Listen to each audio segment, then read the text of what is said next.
device. Well, Senator John McCain wants the government to keep its hands off the internet. Today, the Federal Communications Commission will vote on whether to regulate the internet. You know, decide things like what services you get, what content you get.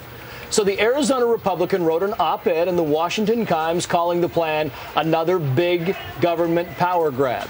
Jim Harper is the Director of Information Policy Studies at the Cato Institute. And Jim, if the FCC votes to regulate the internet, what's the message here? Are they saying that the internet just has too much content and that Americans can't really decide what content to absorb?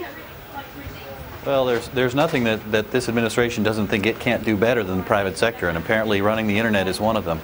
Listen, consumers are more powerful on the internet than any place else. They have the capability themselves to tell their ISPs how they want their service to work. But this Federal Communications Commission thinks that it knows better, and it wants to take that consumer power and move it to the governmental level so that bureaucrats run the internet rather than the private sector. This would also include, if I'm not mistaken here, this would also include wireless, like telephone services and so forth, right? Well, that's right under consideration. We have so much coming access to the internet over wireless devices that they want to control our wireless devices just like they control the internet. Now, there are all kinds of different products that people want. Some people want devices that are wide open, that they can program themselves. Plenty of people want devices that just work and that are just secure. But the FCC wants all that to be open so that you have to tinker with your phone just like you tinker with your personal computer at home.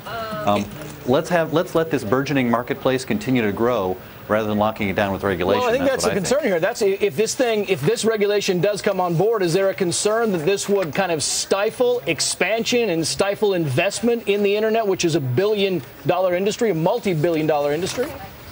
Well, it sure is. One of the issues at play here is that the large content providers, the Googles, the Facebooks, the Twitters, they don't want to pay full fare for the bandwidth that they use, and they use huge amounts. So they're trying to get the FCC to come in on their side so that ISPs, the ones who transport the data, don't make a heck of a lot of money. Well, what happens then? Consumers have to pay out of pocket for broadband. Well, there's not going to be investment moving to that. Consumers are going to pay higher prices for their access to the internet.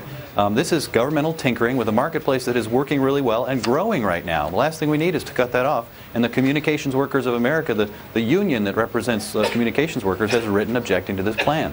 Jim Harper with the Cato Institute. Jim, thank you, sir. Well, the hotel staff in a hotel in China encountered a very